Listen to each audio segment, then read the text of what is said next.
A Igreja Católica é uma das maiores instituições religiosas e sociais do planeta.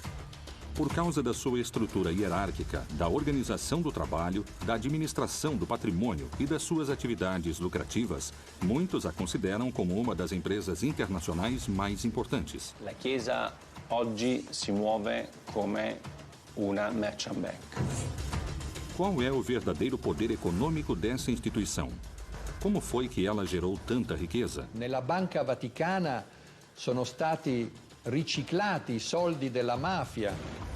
Qual é a função do Banco do Vaticano e de que forma ele destina seus recursos? As riquezas do Vaticano são investidas onde se realiza a lavagem de dinheiro. Il Vangelo non scrive da nessuna parte che gli apostoli e i successori di Pietro devono costruire una banca. Como foi possível que da austeridade de Jesus tenha surgido um império econômico daquele tamanho? O Estado do Vaticano nasceu em 1929, a partir do tratado entre o Papa Pio XI e o regime de Mussolini. Ho scoperto che per diventare santo è un'operazione che costa anche 100, 200, 300, 400, fino a 600 mila euro. A igreja acabou se tornando algo enorme. A igreja começou o milênio enfrentando grandes dilemas que podem determinar o seu futuro. Muitos religiosos e sacerdotes não dão testemunhos de coerência entre o que dizem e o que fazem. Il cardinale Tarcisio Bertone ha ristrutturato la propria casa spendendo $500.000 dei soldi di un ospedale che dovrebbe spendere quei soldi per le malattie dei bambini piccoli. Será que o Papa Francisco é a solução para os atuais problemas dessa instituição? Papa Francesco è stato eletto esclusivamente con questo obiettivo: riformare la curia romana, che era ormai arrivata ad un degrado di immoralità inconcepibile. Quais foram os motivos da sua eleição? Realmente o Sumo Pontífice administra os interesses da Igreja? Ou, como algumas pessoas asseguram, será que se trata de uma fabulosa estratégia de marketing que procura novos clientes? Será que a Igreja Católica é a maior empresa do planeta? Ou será que ela é só uma enorme religião que move a fé de milhões de seguidores?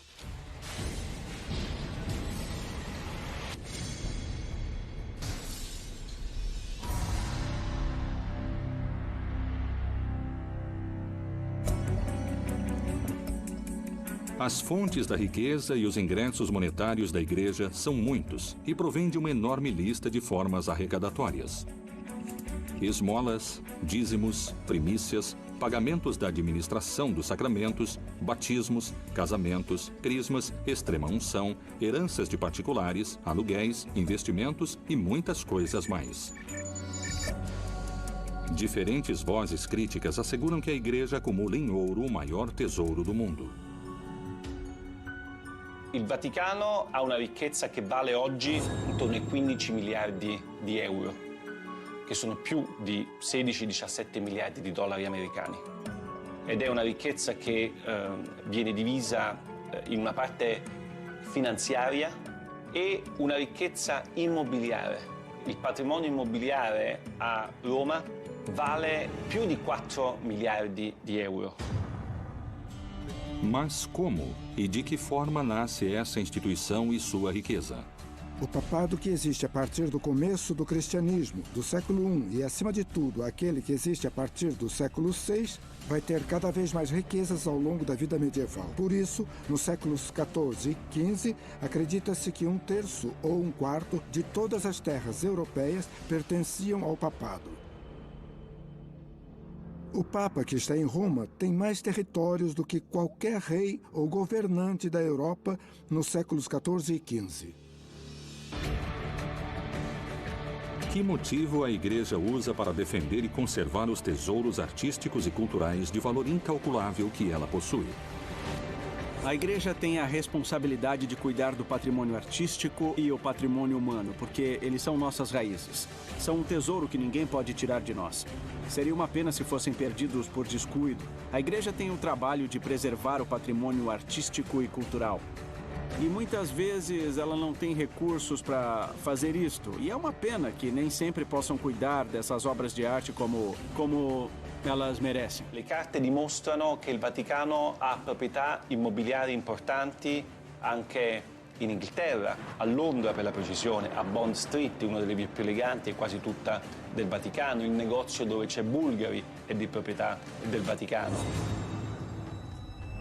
Como foi que a mensagem de unidade e de austeridade do Criador, a base da religião católica, foi se transformando em uma igreja com grandes quantidades de dinheiro e que muitos consideram ostentação?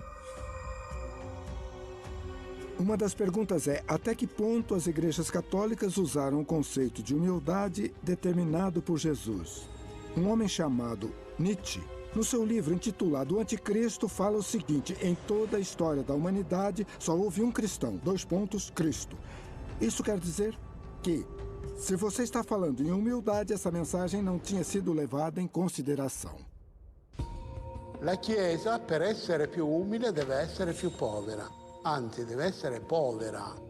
Deve avere uno spirito povero. Della prima beatitudine, beati i poveri in spirito. Perché deve riconoscere e vivere che tutto quello che la Chiesa possiede è un patrimonium pauperum e deve essere messo a servizio dei poveri. Desde a Roma antiga, começou a formação de uma instituição que não deixaria de somar poder religioso, político e principalmente econômico. Qual foi o plano financeiro e monetário que a Igreja desenhou para incrementar suas riquezas? Principalmente no século XV e no começo do século XVI, a Igreja permitia o perdão dos pecados se o sujeito fizesse uma doação importante para a Igreja. O sujeito que doava suas terras para a Igreja, do meu ponto de vista, fazia isso apenas por um motivo. Esse sujeito acreditava cegamente que isso lhe daria acesso ao paraíso, menos tempo no purgatório e o perdão dos seus pecados. Le vecchie signore che lasciavano in eredità tutto alla Chiesa, come diceva una mia cugina, tutto ai preti. Se fai del bene alla Chiesa nell'aldilà, ti ritrovi premiato nell'aldilà. E questo è stato una delle fonti della crescita del patrimonio degli ecclesiastici.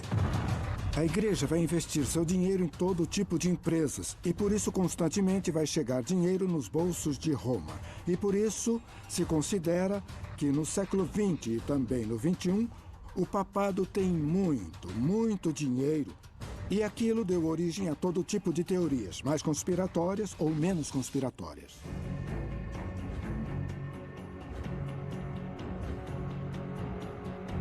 Com o passar do tempo, o clero foi incorporando novas formas de arrecadar dinheiro e bens para a Igreja. Qual era a relação entre a caridade e o pecado? A purificação das almas e o dízimo? Por que algumas pessoas afirmam que esse pode ter sido o novo jeito de ganhar mais dinheiro? As indulgências chegam ao extremo no final do século XV e no começo do século XVI, quando o Papa Júlio II queria criar um grande prédio que ficou conhecido como a Basílica de São Pedro. Para isto era necessário muito dinheiro.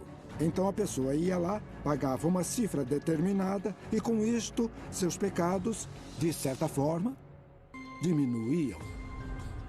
Ci sono migliaia di cause di beatificazione, c'è un ministero apposta che si occupa soltanto di questo, che fattura centinaia di migliaia di euro tutti gli anni grazie a questo incredibile business. O Papa Francisco não quer só ser bom, ele quer que as pessoas vejam que ele é bom. Ele quer que ninguém ache que o fato de dar esmola em troca de uma bênção é uma espécie de negócio, uma espécie de especulação, como aquela que condenou Lutero, falando sobre o perdão, sobre as pessoas que davam esmola em troca de perdão. O Papa não quer que as pessoas paguem por sacramentos ou por bênçãos. Ele não quer ir à Igreja Católica porque elas acham que não tem dinheiro. Que ninguém pense que a fé católica deve ser comprada, que tem que pagar para batizar o filho ou para que o Papa lhe dê uma bênção. É a mesma mensagem que está no Evangelho. Jesus Cristo dizia: dai de graça o que de graça recebestes. a forma da Igreja Católica arrecadar dinheiro não se encontra só nos sacramentos. O que a Bíblia fala sobre o celibato e por que esta condição é considerada por muitos peritos como uma estratégia esperta para aumentar seu poder econômico? Nos primeiros séculos, nos monastérios, as ordens religiosas estabeleceram votos de castidade, mas o clero secular, o clero que vivia no mundo, para este clero, o celibato era uma coisa opcional. Na verdade, este celibato se torna obrigatório no século XI. Timóteo falou muito claro. Os bispos podem se casar. O padre pode se casar. Não só isso, seria uma violação do mandato divino. Porque no Gênesis fala, não é bom que o homem esteja só. A Igreja, se apoiando no celibato do clero, garante também que as propriedades que um sacerdote ou um padre possa adquirir não vão se tornar uma propriedade individual, e sim uma corporação. Isso significa que vão ser da Igreja e, dessa forma, a Igreja aumenta seu patrimônio. Surgiriam problemas econômicos quando eles perceberam, e isso é realmente um absurdo, que os filhos de todos os sacerdotes poderiam herdar os inúmeros bens da Igreja. Como se chegou à etapa moderna dos Estados Pontifícios? Vaticano é o nome de uma das 7 colinas tradicionais de Roma. O Estado do Vaticano nasceu em 1929 a partir do tratado entre o Papa Pio XI e o regime de Mussolini. Dia 11 de fevereiro de 1929, se assinou o Tratado de Latrão. Eram uma série de acordos entre a Santa Sé e o governo de Mussolini. O Benito Mussolini faz uma coisa muito esperta, que é o Tratado de Latrão. Isso se trata simplesmente de resolver uma velha briga que existia na Itália desde o começo da unificação italiana de 1870, a partir de quando o Estado Vaticano fica dentro do Estado italiano. Concretamente, quais foram os benefícios que a Igreja teve com esses acordos assinados com Mussolini? Deixaram que a Igreja criasse um Estado autônomo, um país separado do Estado italiano, que se tornou o Estado do Vaticano. Houve um ressarcimento econômico muito importante durante o ano de 1870 até o ano de 1929, por estar submetido ao governo italiano. E, em troca disso, a Igreja deu a Mussolini o apoio político. A Igreja não podia opinar na política. E o Mussolini poderia escolher quem seria o bispo de cada uma das regiões da Itália e, claro, de Roma também. A partir desses acordos começa a etapa moderna dos Estados Pontifícios. Diversas práticas e situações teriam ajudado a aumentar a fortuna ano após ano, século após século. Não se trata só dos bens materiais, como ouro, propriedades e investimentos no mundo todo. Mas também, ele está se tornando um enorme valor cultural. De alguma forma, os bolsos do Vaticano ficaram se enchendo até que o próprio Vaticano se tornou a instituição multimilionária que é atualmente. È impossibile valutare il patrimonio di tutta la Chiesa cattolica. È praticamente impossibile. Sicuramente parliamo di miliardi e miliardi di dollari. È impossibile saperlo perché nemmeno il Vaticano lo sa. O dinheiro arrecadado pela Igreja ao redor do mundo se concentra no mesmo lugar. Por que o Papa Pio XII criou um instituto para as obras da religião, mundialmente conhecido como o Banco do Vaticano? Quanto dinheiro e quanto ouro administra e a que negócios se dedica?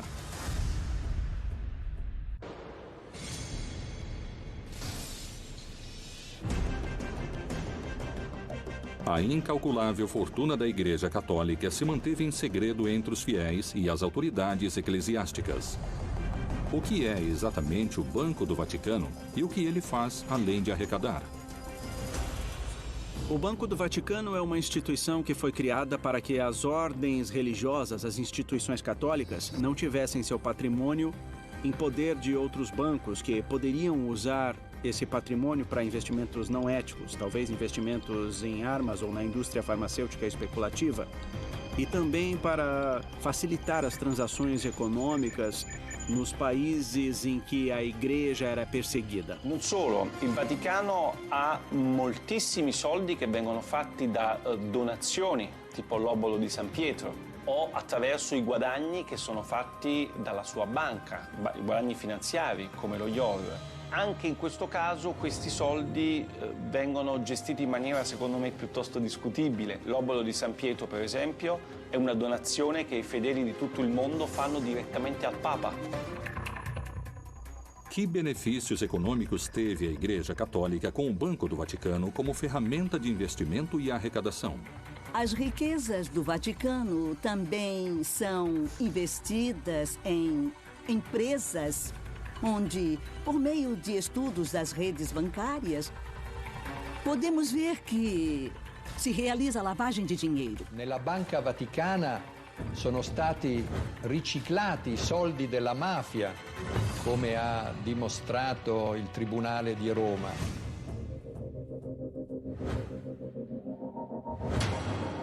Questi soldi sono in parte stati investiti su azioni come la Pepsi Cola, come la Dow Chemical, come la Exxon. È ovvio che tutto questo senza nessuna trasparenza e senza che i cittadini italiani sapessero nulla. Attraverso i canali della Banca Vaticana sono passati soldi per tangenti di corruzione ai partiti politici italiani di governo negli anni 80-90. Questi soldi, anche i guadagni, non vengono quasi mai dati ai poveri, ma servono, e questo non lo dico io, ma lo dice un lavoro della Commissione europea, servono per le necessità dei dicasteri romani e dei cardinali. Faz muito tempo, muitas pessoas, entre especialistas e grandes teólogos, se fazem a mesma pergunta. Como é possível que a Igreja acumule tantas riquezas, sendo que há tantos pobres no mundo? Como historiador da Idade Média, eu visito muitas igrejas. E algo que temos que enxergar é a riqueza da Igreja ao longo dos séculos, diante da pobreza imensurável de muitos. E essas pessoas pobres, e não é à toa, já se rebelaram várias vezes contra a Igreja. Quero acreditar que o Papa Francisco realmente vai mudar algo. La Conferenza Episcopale Italiana, che è la più importante del mondo, riceve direttamente dagli italiani quasi 1 miliardo di euro l'anno, che secondo le pubblicità che i vescovi fanno in televisione servirebbero ai poveri, agli ultimi, ai paesi del terzo mondo. L'80% di questi soldi non va ai poveri. Seria possível terminar definitivamente com a pobreza se o Vaticano se desprendesse de toda essa riqueza que possui ao redor do mundo? Vender as propriedades da Igreja para acabar com a pobreza do mundo seria útil, mas serviria só para disfarçar o problema, não é? Eu acho que o que o Francisco está fazendo é mudar a cultura. Isso significa fazer com que a situação, o ritmo de vida daqueles que têm mais poder no Vaticano seja mais discreto, mais exemplar. Só o que o Papa Francisco pediu foi que as estruturas da Igreja fossem utilizadas para ajudar as pessoas. Come vorrei una chiesa povera e per i poveri. A partir da frase "uma igreja pobre para os pobres", começou uma campanha de Francisco para tentar combater a corrupção e fazer isso de forma eficiente. Secondo qualcuno che pensa che il Vangelo debba essere una sorta di guida, no? del Vaticano, e il Vangelo non scrive da nessuna parte che gli apostoli e i successori di Pietro devono costruire una banca. Temos que lembrar que a Igreja é uma instituição que acabou se tornando algo enorme e é muito difícil conseguir controlar tantos grupos de influência dentro daquilo que é o Vaticano. Para alguns críticos e peritos nesse assunto, a Igreja Católica funciona de forma parecida com as empresas multinacionais. La Chiesa oggi si muove come una merchant bank. L'Istituto per le opere di religione è la banca del Vaticano e controlla ancora oggi tutto il patrimonio finanziario della Santa Sede. Il problema è che lo IOR nel corso dei decenni è finito in tantissimi scandali, perché all'interno dello IOR hanno riciclato denaro i mafiosi, hanno riciclato denaro politici, imprenditori, tutte persone che non avevano alcun diritto, secondo le leggi del Vaticano, di avere i soldi allo IOR. Que documentos vieram à tona que colocaram em xeque a Igreja? O escândalo do Vatilix II poderá ser o começo das reformas que o Papa Francisco quer na sua Igreja. O nível de diversificação da renda e dos gastos do Vaticano, o que podemos ver por meio dos acontecimentos e dos Vatilix 1 e 2, é muito obscuro. Era necessário que se fizesse uma reforma profunda.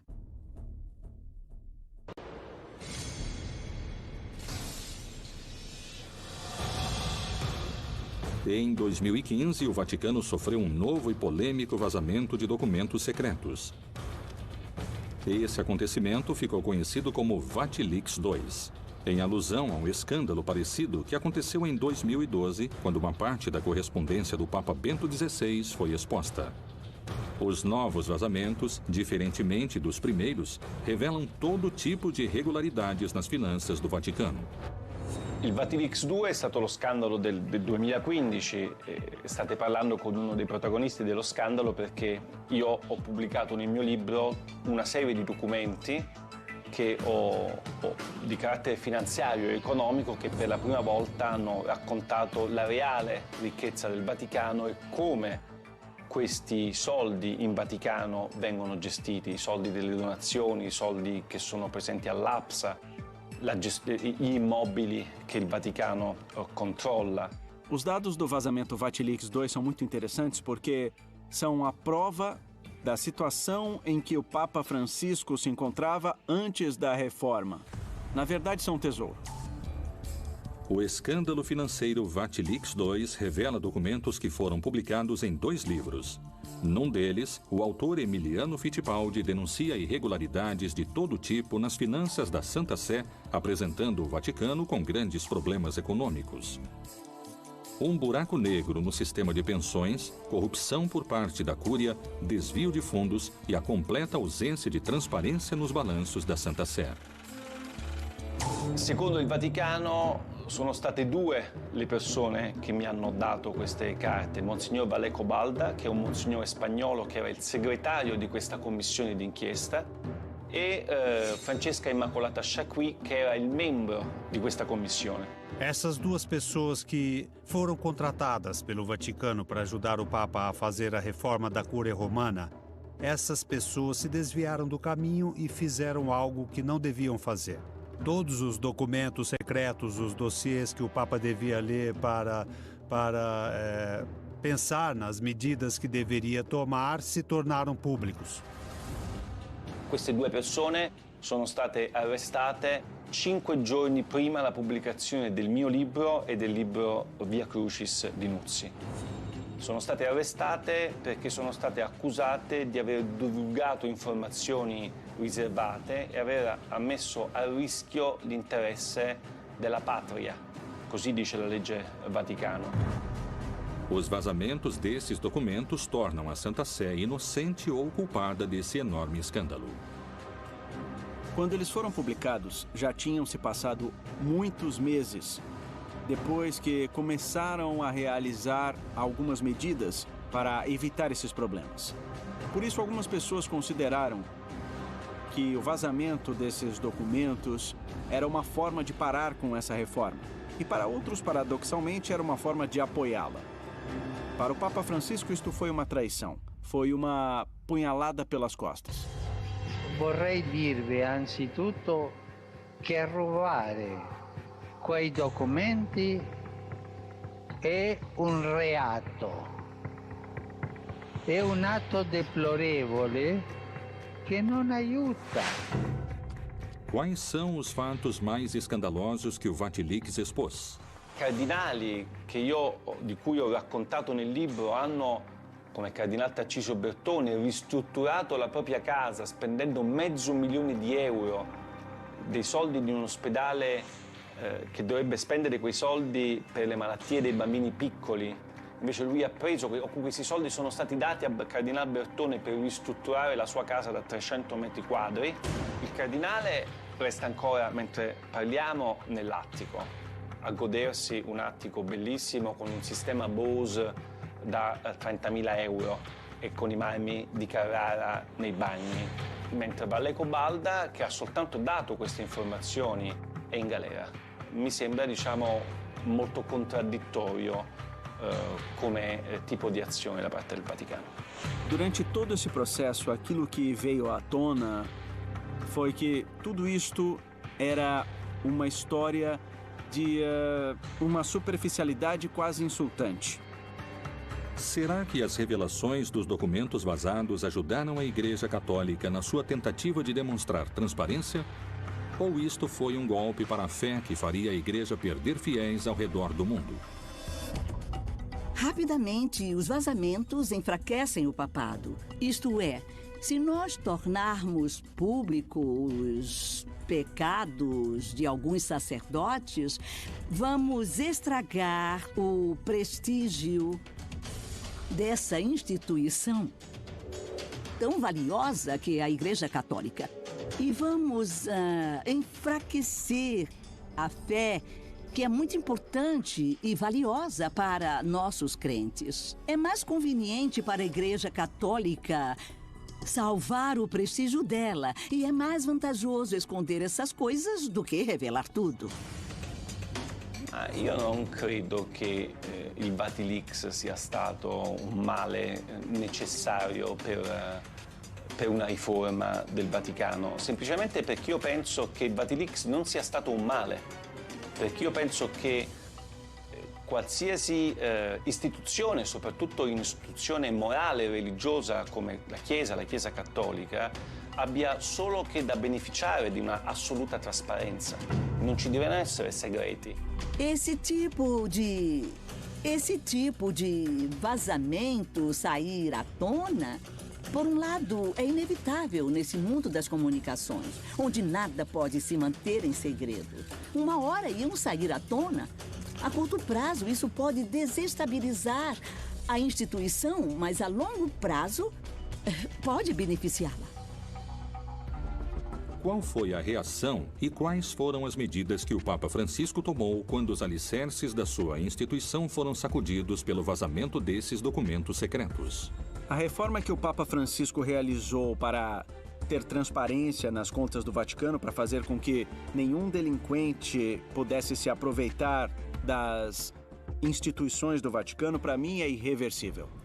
Voglio assicurarvi che questo triste fatto non mi distoglie certamente dal lavoro di riforma che stiamo portando avanti con i miei collaboratori e con il sostegno di tutti voi.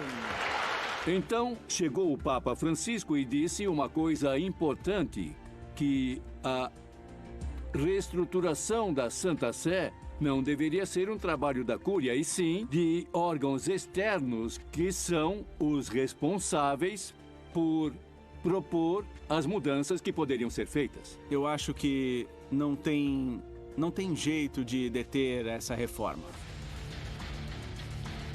Atualmente, o Vatilix II é uma das preocupações mais importantes da Cúria Católica. É um escândalo que ainda pode ter mais informação esperando para vir à tona. L'impatto di Vatilix sulla stampa mondiale ovviamente è stato devastante.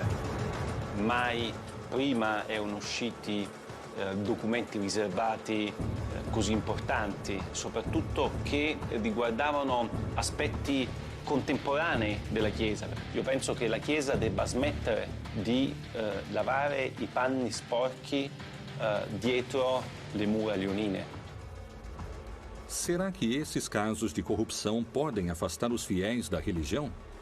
Essas revelações seriam motivos suficientes para perder poder dentro do vasto universo da fé?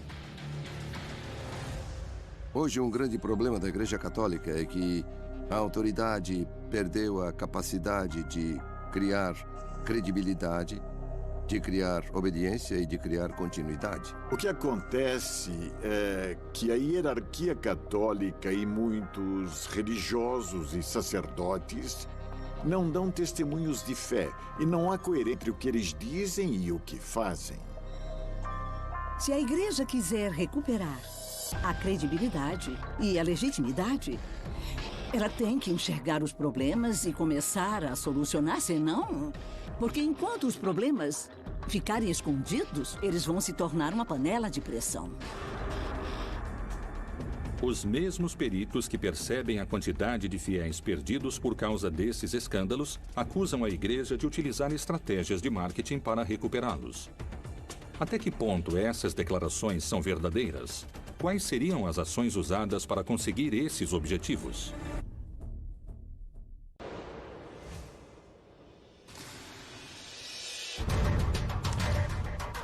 Os vazamentos dos documentos financeiros secretos, conhecidos como Vatilix II, não só abalaram a Igreja Católica, mas, segundo alguns especialistas e teólogos, também afastaram muitos fiéis ao redor do mundo. Será que a Igreja Católica criou uma estratégia de marketing com slogans de estilo publicitário e com uma fórmula para fomentar e somar seguidores? Por que algumas pessoas falam das aparições da Virgem, dos milagres dos santos e das canonizações como uma estratégia de marketing? A partir do século VIII, os católicos tinham a estratégia de utilizar os lugares sagrados dos povos dominados ou conquistados para colocar neles símbolos religiosos e católicos e, desse modo, começarem o trabalho pastoral.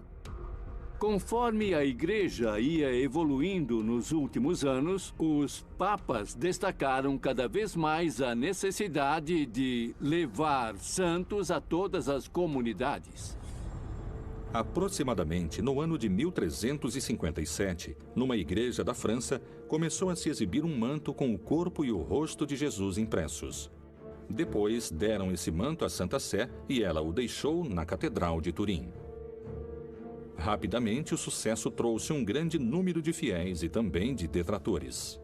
Falam que esse manto é o tecido que cobriu Jesus quando ele morreu. O problema é que, na Idade Média, existiu o tráfico de relíquias, por exemplo. Isto é uma farpa da cruz de Jesus Cristo, tanto faz. Então, isto me parece muito pouco verdadeiro. Mas não é só essa relíquia que é considerada por algumas pessoas como uma hábil estratégia de marketing para atrair novos fiéis. Quando os conquistadores chegaram na América Latina, quando, entre aspas, descobriram a América, todos aqueles conquistadores fundaram muitas cidades com nomes ou advocações da Virgem. Essa era a melhor forma de se aproximar dos nativos, dos indígenas. E os próprios indígenas descobriram que a melhor forma para se encontrar e também dialogar com os invasores era através da Virgem. Outro tipo de acontecimento que é difícil de explicar pela ciência são as aparições da Virgem. Na América Latina, talvez o caso mais famoso seja o da Virgem de Guadalupe. A primeira grande aparição da Virgem aconteceu no século XVII, logo depois que os conquistadores chegaram na América, no México. Um índio chamado Juan Diego viu a Virgem. Foi onde os franciscanos estavam lá e lá estava a máxima aparição da Virgem, que era a Virgem de Guadalupe, padroeira da América Latina. E com ela vai se afirmar a ideia de mediação. Os franciscanos se opõem ao culto guadalupense porque acreditam que ele tem muitos elementos sincréticos. E outros discordam disso porque acreditam que é bom ter um culto que é compartilhado por uma parte dos católicos mexicanos e que é melhor fortalecer e dominá-lo. E essa é mais ou menos a política que está se desenvolvendo. Será que essas aparições são verdadeiros milagres? Podemos pensar nelas como estratégias da igreja para fortalecer a fé ou para que os fiéis continuem acreditando. Investigamos como apareceu a Virgem e para quem. Se aparecer uma mulher, vão colocar um homem ao lado dela. Acima de tudo, um sacerdote. O tempo passou e muitas pessoas visitam o lugar onde a Virgem apareceu. E para isso tem que se inventar algo. Tem que falar que lá se curam os meninos e as meninas. Que lá as mulheres conseguem engravidar. Existe um nível de irracionalidade nessa crença. E eu acho que isso acontece porque ela não é consistente, não é racional, sabe? Não atrairia gente. Uma parte de você acredita porque você tem fé, mas você não precisa demonstrar a sua fé.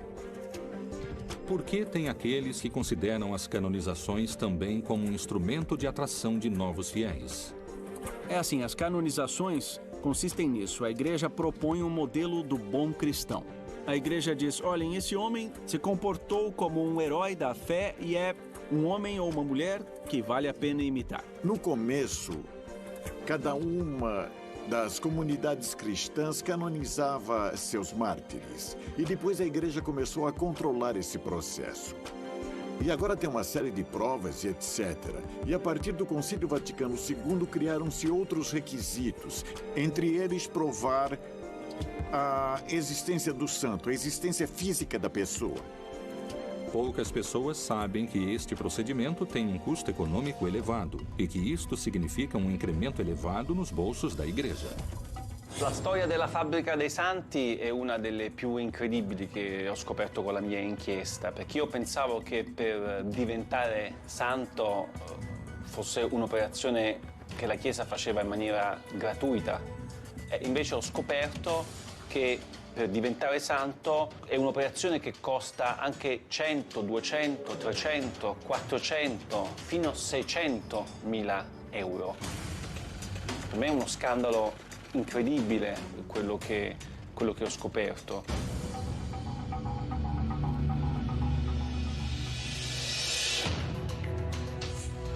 Relíquias de procedência duvidosa, visões milagrosas difíceis de comprovar e canonizações envolvidas em manobras econômicas apresentam controvérsias, dividindo fiéis e detratores. Por que os detratores asseguram que a eleição do Papa Francisco se trata da mais ambiciosa estratégia de marketing da história do Vaticano? Se realmente tiver uma estratégia de marketing envolvendo o Papa Francisco, eu gostaria de contratar esse estrategista de marketing para minha empresa, porque ele conseguiu mudar completamente a cara da igreja. Acredito que o estrategista de marketing da marca Francisco é Jorge Mário Bergoglio.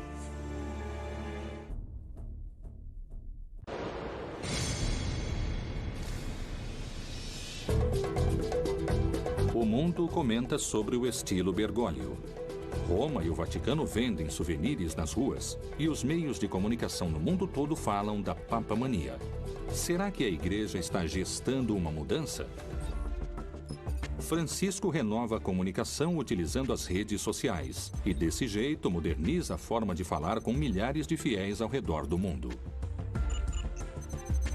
O Papa Francisco é um papa que posta tweets que são muito mais eficazes, que chegam a muitas pessoas e que ajudam muita gente. Nós vivemos num mundo que tem uma parte que é o mundo digital e os fiéis, por serem seres humanos e, portanto, quando o mundo vai numa direção, os fiéis seguem essa direção atual. E a igreja, nesse aspecto, mudou bastante. A igreja acabou se inovando muito e, com certeza, vai continuar se inovando. Ele é coerente nos diferentes dispositivos. A mensagem que ele transmite no Twitter é a mesma que transmite no Facebook e a mesma que transmite no Instagram. A mesma. É uma mensagem de carinho, uma mensagem que faz agir, que faz com que as pessoas se olhem nos olhos. Ele é um Papa 3.0. Entre março e dezembro de 2013, mais de 2 milhões de pessoas foram às audiências das quartas-feiras na Praça de São Pedro. 4 vezes mais daquelas que Bento XVI reuniu em 2012. Quais foram os motivos pelos quais a Igreja resolveu, pela primeira vez na sua longa história, escolher um Papa com o perfil de Francisco para dirigir o destino de bilhões de fiéis ao redor do mundo? Papa Francesco è stato eletto esclusivamente con questo obiettivo: riformare la curia romana, che era ormai arrivata ad un degrado di immoralità inconcepibile. Acredito que o caminho de Francisco tenha muitos obstáculos. A escolha dele foi muita sorte.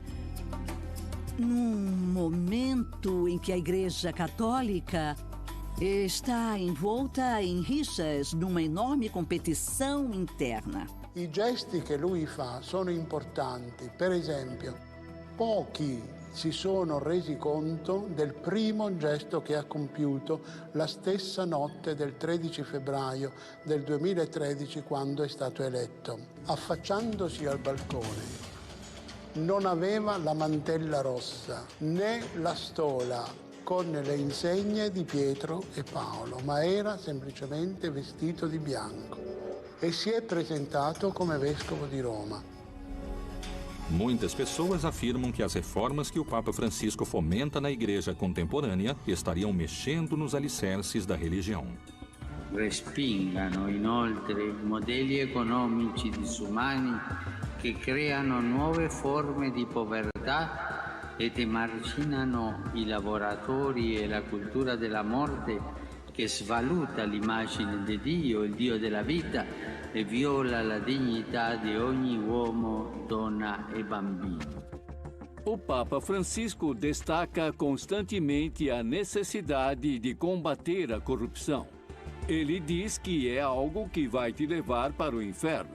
Então, para que ele possa combater de maneira eficiente esse fenômeno que ele é terminantemente contra, resolveu criar mecanismos para que exista um funcionamento mais eficiente e também tentou procurar em quais aspectos podia existir corrupção, porque a corrupção é uma coisa que ele é completamente contra.